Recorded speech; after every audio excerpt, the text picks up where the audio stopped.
Sean todos bienvenidos, hermanos y amigos en Cristo, esperando que se encuentren bien en compañía de sus seres queridos. Les bendecimos en el nombre de nuestro Señor Jesucristo. Gracias por estar con nosotros en estos estudios bíblicos cristianos. Como ustedes saben, estamos estudiando los libros de los Salmos. Estamos estudiando el libro número 2, que se conoce como Sefer Sheni. Estamos estudiando el Salmo 44, que se conoce con las letras del alfabeto hebreo Men Dalet. El Salmo 44 contiene 26 versículos bíblicos, los cuales hemos agrupado en 4 temáticas generales para poder sacar el mayor provecho al Salmo en forma general. Como ustedes saben, mi nombre es Luis Enrique Gutiérrez. Para quienes no me conocen, soy hermano en Cristo. Me pongo a sus órdenes. Le pido por favor, como dice su palabra, que estemos orando sin cesar, que me acompañe también en oración para que Dios nos bendiga durante este tiempo de compartir su palabra. Gracias, Padre Celestial bendito, hermoso Señor. Te agradecemos por la vida, te agradecemos por este tiempo que nos has dejado compartir. Gracias, Padre Celestial, por cada uno de los hermanos. Te pido, por favor, que les engrandezcas en sabiduría, pero especialmente deposites en su corazón mucha humildad y mucho conocimiento de tu palabra. Como dices tu palabra, que tú pongas el querer y el hacer en ellos para que puedan ellos también llevar la palabra a todos aquellos que le necesitan, que sus pies corran para hacer la salvación de muchas personas, porque ellos van a escuchar tu palabra y van a ser transformados. Te agradecemos, Señor, porque tú fuiste el que nos buscaste y tú eres el que nos das el querer y el hacer. Tú eres el que nos llevas en tu gloria y en tu magnificencia para que podamos ser firmes ante tu palabra. Gracias, Padre Celestial, por mostrarnos el camino de la salvación. Te pido que nos des en esta noche la porción que nos corresponde, que le des a cada uno lo que ellos necesitan. Gracias, Señor Padre Celestial. Te pido que nos sigas bendiciendo y que durante el transcurso que vamos a exponer tu palabra, tú te manifiestes con poder y conocimiento y que le des la porción a todos los que lo necesitan, aquellos que ya te conocen, aquellos que ya saben, que tú les recuerdes tu palabra. Pero aquellos que no la conocen, Señor, que puedan tener hambre de ir a conocerla aún más. Gracias, Señor, porque tú eres bueno con nosotros. Te pido todo en el nombre de nuestro Señor Jesucristo. Amén, amén y amén. Como ustedes saben, siempre inicio con una pequeña introducción.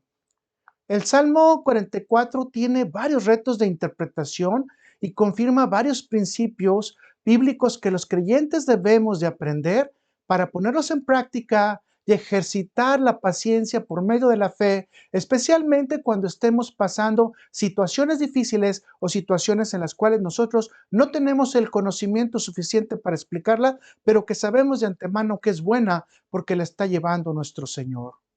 Permítame destacar algunos elementos interesantes en el Salmo 44.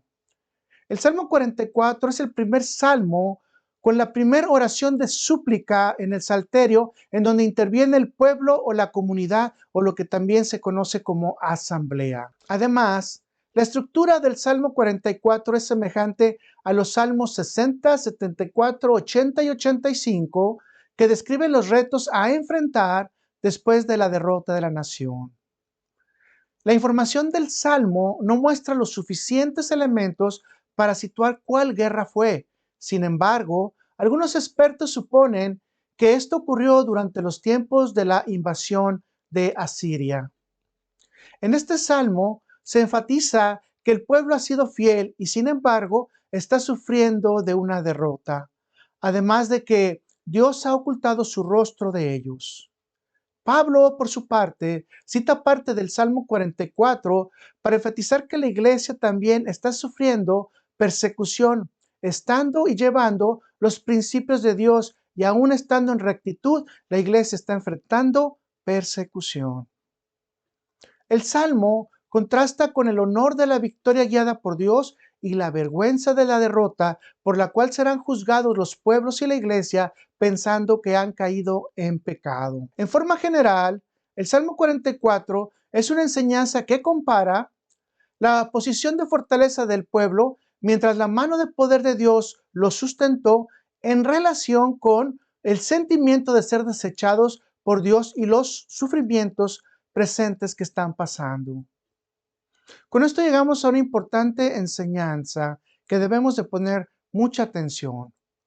El resultado de nuestra vida actual es perfecto y justo, independientemente de lo que llamemos triunfo o fracaso, porque hemos puesto nuestra voluntad, nuestra confianza, nuestra esperanza en el Dios verdadero. El dicho hebreo que se puede citar en este caso y que tiene mucho sentido por lo que estamos estudiando es el siguiente: también esto es bueno para mi alma, también esto lo debo de agradecer. Vamos a ver los aspectos generales del Salmo.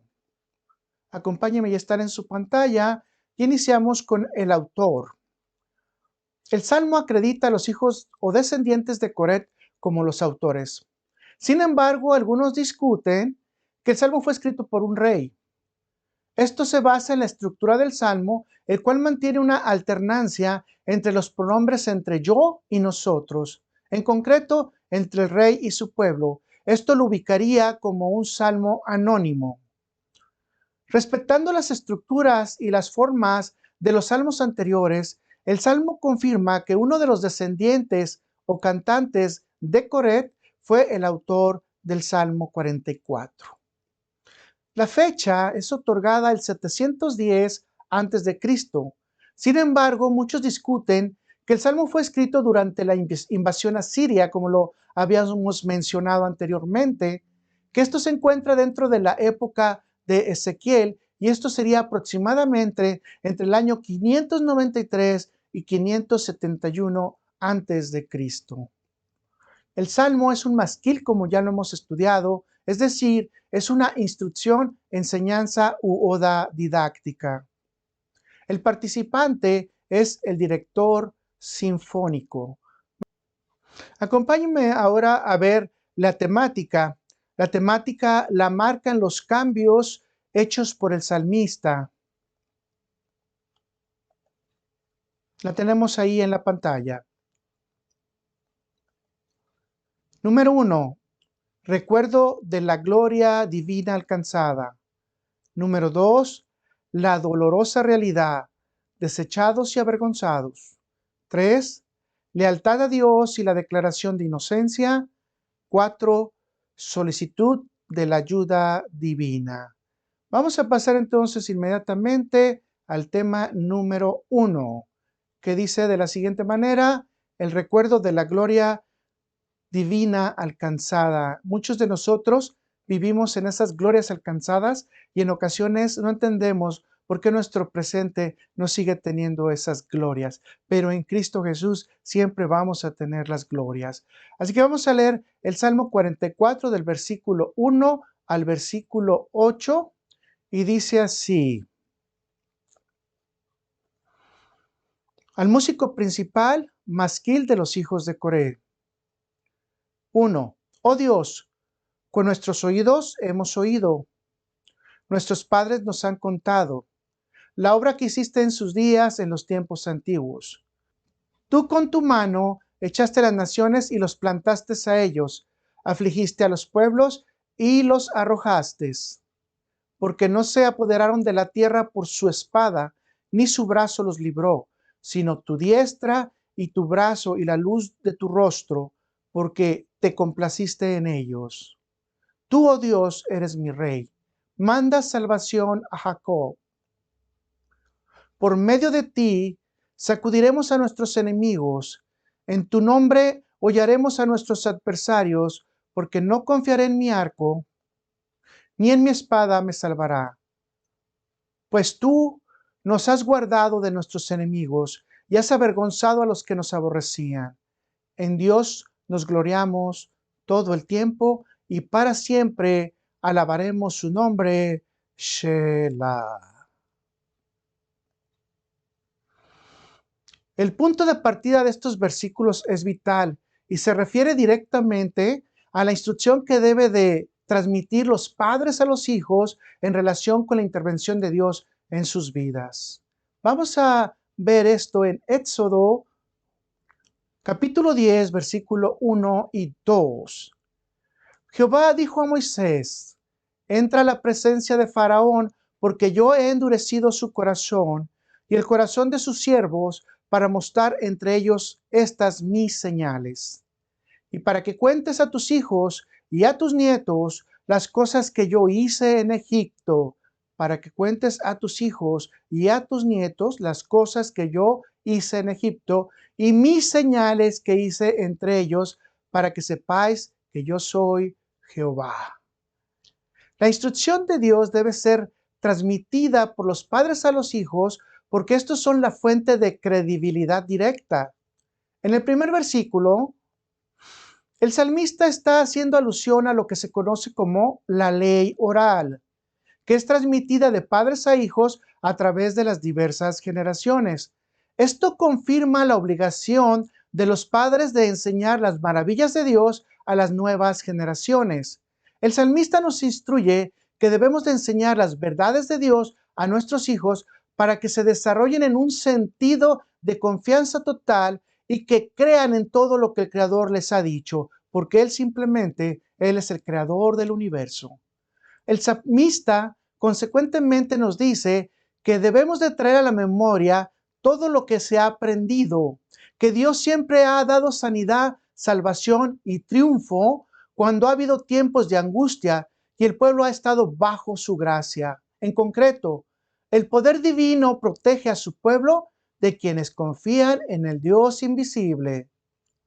Con estos elementos, los primeros 8 versículos del Salmo muestran los triunfos poderosos del pueblo de Israel llevados de la mano de Dios. Dentro de estos hechos pueden destacarse los siguientes. 1.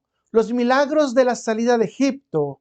2. Las guerras ganadas con la mano poderosa de Dios en el desierto. 3. El recuerdo de la conquista de Canaán.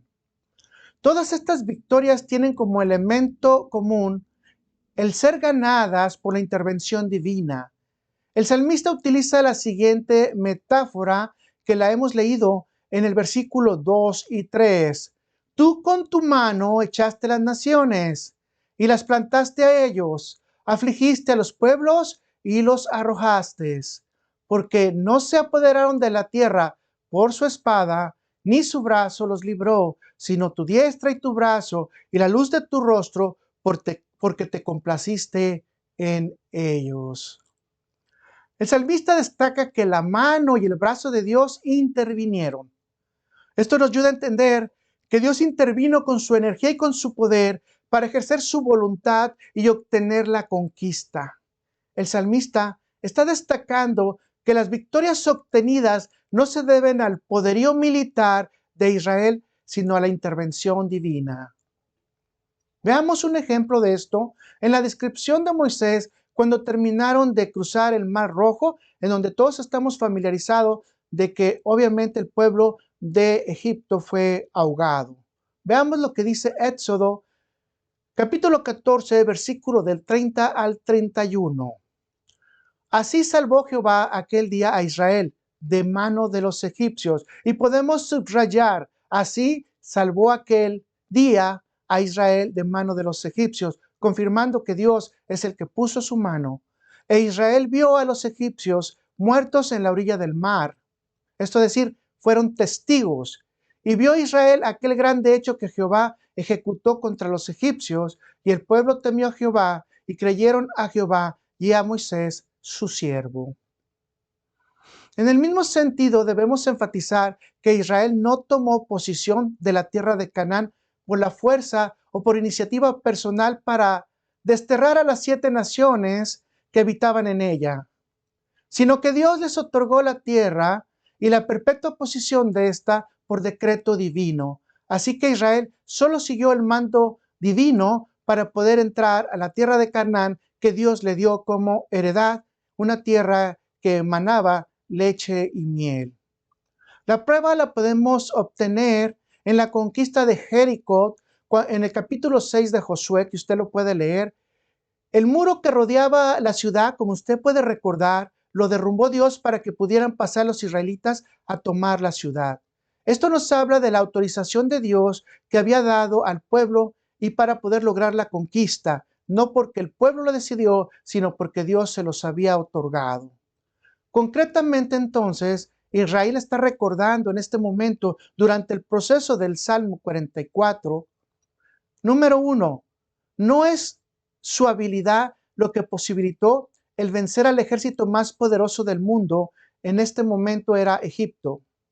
Dos, tampoco fue la fuerza e inteligencia lo que los llevó a conquistar la tierra prometida ante las 7 naciones, ni tampoco tenía los méritos suficientes para ser acreedor de los beneficios de Dios. Esto solamente se los podía dar Dios. Israel entonces solo fue testigo de la operación de la gracia de Dios en sus triunfos. Queda muy claro que la gloria de estas hazañas le pertenecen solamente a Dios y no a la fuerza y a la sabiduría del pueblo de Israel. De aquí tenemos la primer gran enseñanza de este Salmo 44. La victoria solo se alcanza con los recursos divinos de la gracia de Dios y no con las estrategias y recursos humanos. Así que la buena pelea inicia con la fe y en el confiar plenamente en el plan de nuestro eterno Dios. Cerramos este grupo de versículos diciendo que Dios ha intervenido para salvar a lo largo de la historia al pueblo de Israel, quienes han sobrevivido al exilio y a la supresión de los opresores, quienes no han podido erradicar al pueblo de Israel debido a la salvación que Dios ha hecho de ellos. Este mismo resultado lo ha experimentado la Iglesia de Jesucristo a través de las diversas persecuciones que iniciaron justamente con los religiosos del pueblo de Israel, en los que se contaba también Saulo de Tarso. Acompáñame, por favor, al punto número 2.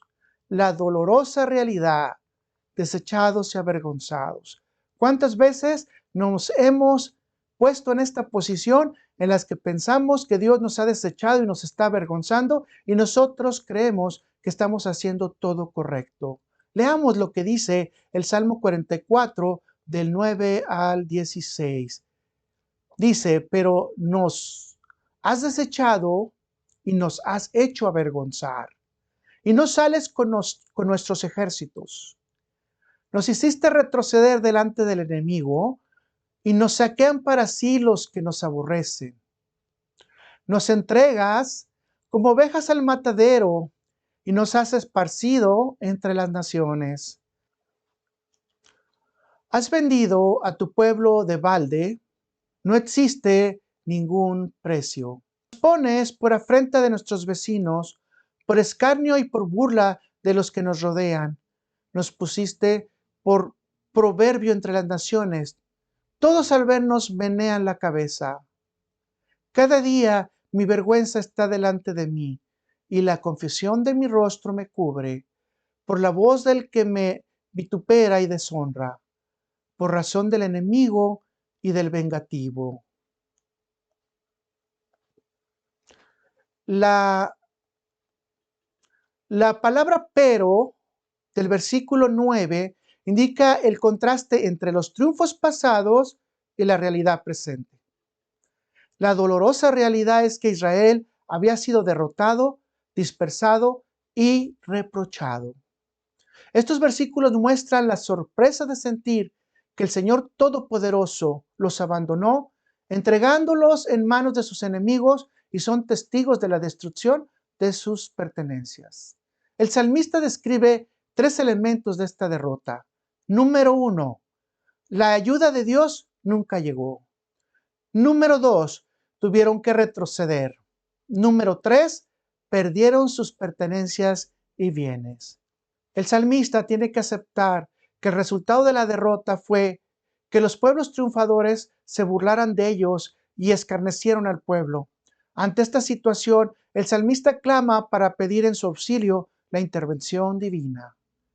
Puede resumirse todo esto en que Israel era invencible con la ayuda de Dios, pero ahora lamenta su sufrida derrota sin entender la razón de su caída. De aquí surge la expresión en el versículo número 11. Nos entregaste como ovejas al matadero. Esta expresión nuevamente se ha de repetir en el versículo número 22. Esto puede entenderse de la siguiente manera en el contexto de estos versículos. Fuimos dispersados por la espada del enemigo y el pueblo está siendo esparcido y son presas fáciles para la muerte física. Pero si seguimos corriendo al lado del enemigo, también sufriremos de una muerte espiritual. Israel ahora tiene que enfrentar la vergüenza del aparente abandono de Dios y de sentirse que fueron vendidos. Note la triste expresión en la que se encuentra el versículo 12.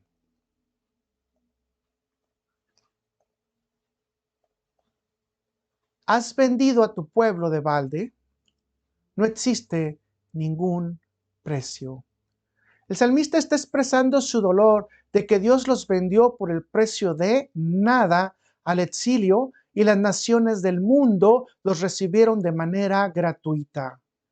El vender sin precio significa que considera al pueblo de Israel sin valor y ante los ojos del mundo como pecadores. Nota esta expresión que se encuentra en Jeremías 15, versículos del 13 al 14. Tus riquezas y tus tesoros entregaré a la rapiña sin ningún precio por todos tus pecados y en todo tu territorio, y te haré servir a los enemigos en tierra que no conoces, porque fuego se ha encendido en mi furor y arderá sobre vosotros. Juntando los dos anteriores versículos, se puede decir que siendo entregados como ovejas al matadero, sin pedir nada a cambio, el matar a una persona del pueblo de Israel no se considera más reprochable que degollar a una oveja. Debe enfatizarse que este es el futuro del pueblo de Dios y su iglesia. En cuanto la maldad llegue a su máxima expresión en contra de la palabra de Dios, los creyentes no tendrán ningún valor para la sociedad de pecado dominante. En otras palabras, serán perseguidos y degollados como ovejas sin valor. Ese es el futuro que les espera o nos espera a los creyentes si llegara la gran tribulación. En concreto, lamentablemente tendremos que decir que un creyente no tendrá mucho valor ante los ojos del mundo, aunque tiene un gran valor ante los ojos de Dios. Permítame agregar un elemento más a esta situación. En realidad puede decirse que la persona que recibe algo gratis, la mayoría del tiempo no lo valora o lo cuida.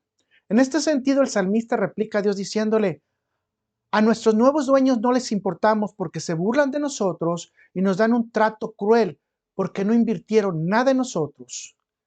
El resultado final es obvio. El pueblo ha sido desechado, aparentemente por Dios, y pasaron a ser la vergüenza de sus adversarios. Al igual que los Salmos 42, 43, esta realidad en el Salmo 44 vuelve a colocar al pueblo de Israel durante un periodo de exilio. En este grupo de versículos, entonces, puede resumirse de la siguiente manera. Los creyentes están viviendo la abrumadora sensación de vergüenza y humillación por el aparente abandono de Dios. Y están sufriendo por el derecho gratuito otorgado a otros pueblos de burlarse de ellos cruelmente al punto de la deshonra. De estos versículos podemos aprender que habrá tiempos que serán semejantes a la oscuridad, donde no podemos ver el rostro de Dios y las circunstancias y las personas nos abrumarán. Pero siempre tenemos un valor ante Dios, aunque no lo merezcamos. Finalmente, el salmista no entiende por qué Dios los dejó y los llevó a tanto sufrimiento y por qué Dios no hace lo mismo que hizo con sus ancestros. Pasemos al tema número 3, que dice lealtad a Dios y la declaración de inocencia.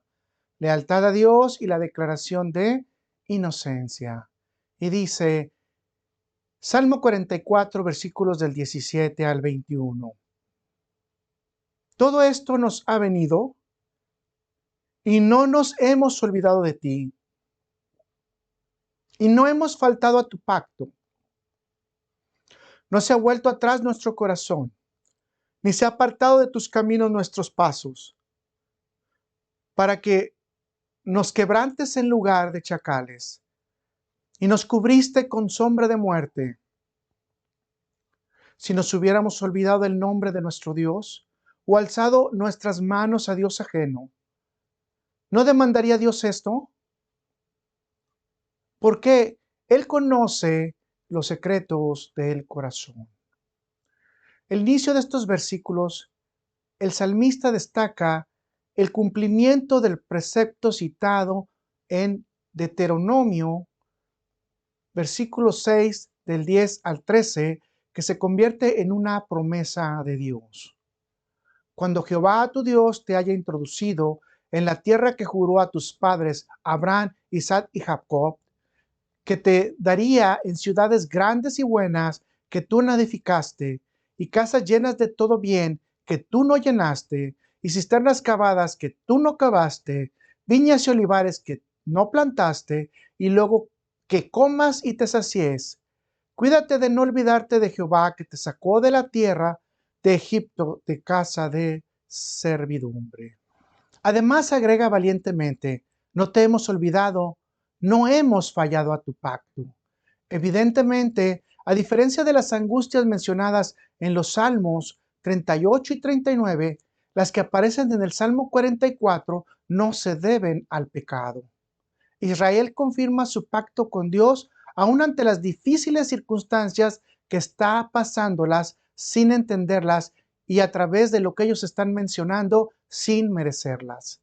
De aquí aparecen las semejanzas con la vida de Job, las lamentaciones de Jeremías y el siervo sufriente de Isaías, que se comparan con la derrota de Israel en este momento. En palabras concretas, solo Dios tenía las razones y las explicaciones de la situación del pueblo, pero esto no era el resultado del pecado o de la infidelidad del pueblo con otros dioses. El salmista valientemente vuelve a replicar. Note lo que dice en el Salmo, en el versículo número 21. ¿No demandaría Dios a esto? ¿No demandaría Dios esto? Porque Él conoce los secretos del corazón. En palabras simples, si hubiéramos olvidado el nombre de nuestro Dios o tenido en nuestras manos a un Dios extraño, ¿acaso Dios no habría descubierto esto, ya que Él conoce los máximos secretos de nuestro corazón? Para aquellos que no entienden el corazón, debemos de entenderlo, los máximos secretos que hay ocultos en nuestra mente. El salmista sostiene que Dios, quien conoce los pensamientos más íntimos, sabe que Él dice la verdad. De aquí aprendemos que nuestra fe y la confianza en Dios no es negociable independientemente de las circunstancias o los resultados. Podemos finalizar diciendo que la fe viva no se basa solo en creer, sino en vivir la presencia de Dios y fortalecernos en sus promesas. Vamos al tema número 4, tema 4, que sería la solicitud de la ayuda divina. Vamos a cerrar el Salmo 44, versículos del 22 al 26, y dice, pero por causa de ti nos matan cada día, somos contados como ovejas para el matadero. Despierta. ¿Por qué duermes, Señor? Despierta, no te alejes para siempre. ¿Por qué escondes tu rostro y te olvidas de nuestra aflicción y de la opresión nuestra? ¿Por qué nuestra alma está agobiada hasta el polvo y nuestro cuerpo está postrado hasta la tierra? Levántate para ayudarnos y redímenos por causa de tu misericordia. Como se mencionó en el versículo 22, es semejante al versículo 11. Con esto podemos confirmar que el salmista está mostrando el sentir de todo el pueblo. Y podemos decirlo parafraseándolo de la siguiente manera. Estamos sentenciados a muerte en un contexto de fuerte sufrimiento y no tenemos ningún valor ante los enemigos. Esta sentencia de muerte ante el silencio de Dios la pasaría a Jesucristo.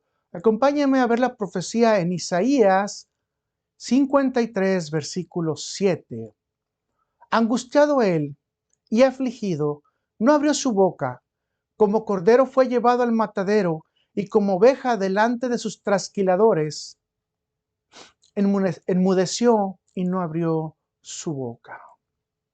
Esto se considera la parte profética del Salmo, donde el Mesías tendría que sufrir por el pecado de la humanidad sin tener ninguna culpa o haber tenido pecado. Posteriormente, el apóstol Pablo tomaría como modelo este salmo para describir los sufrimientos de la iglesia cristiana ante la presión del mundo por manifestar su fidelidad a Dios. Acompáñeme a Romanos 8, versículos del 33 al 36 y dice, pregunta, ¿quién acusará a los escogidos de Dios? Dios es el que justifica. 34. ¿Quién es el que condenará? Cristo es el que murió, más aún, el que también resucitó, el que además está en la diestra de Dios, el que también intercede por nosotros. ¿Quién nos separará del amor de Cristo? ¿Tribulación? ¿O angustia? ¿O persecución? ¿O hambre? ¿O desnudez? ¿O peligro? ¿O espada? Como está escrito. Y aquí están las palabras del Salmo.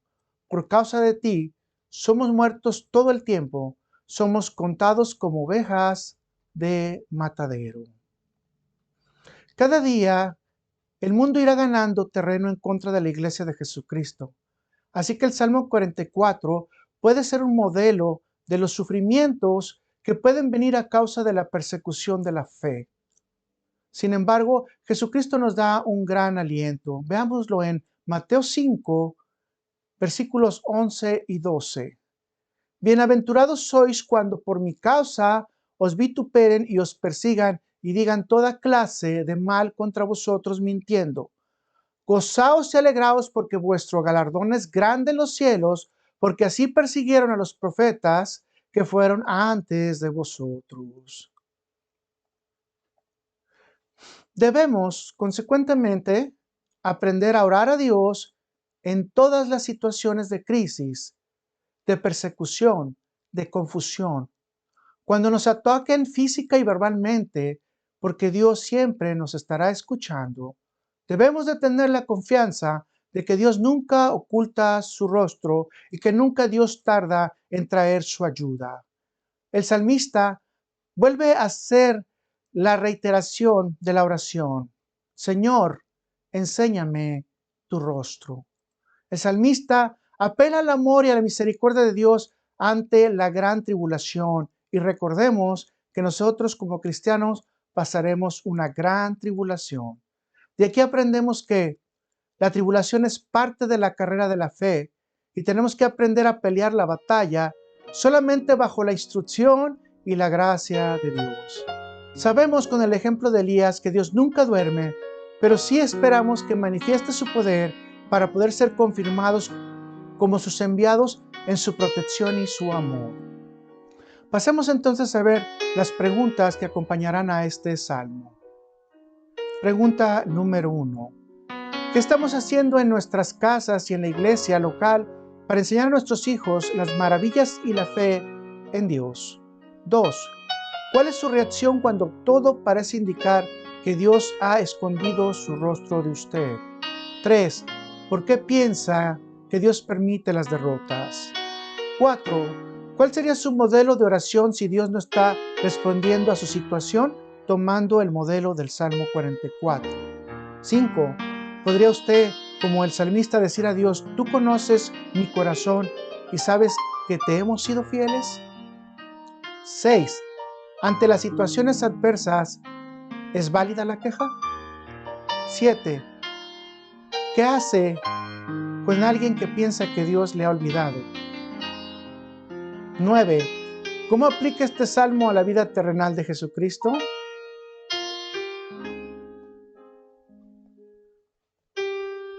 Nuevamente, le agradecemos que nos está acompañando a estudiar estos salmos. Si tiene alguna pregunta en la que podamos ayudarle, con todo gusto estamos a sus órdenes en el conocimiento que Dios nos ha dado.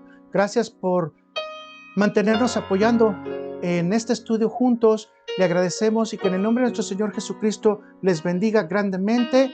Los esperamos en el Salmo número 45, si es la voluntad de nuestro Señor Jesucristo. Gracias por todo. Dios les bendice, mis hermanos.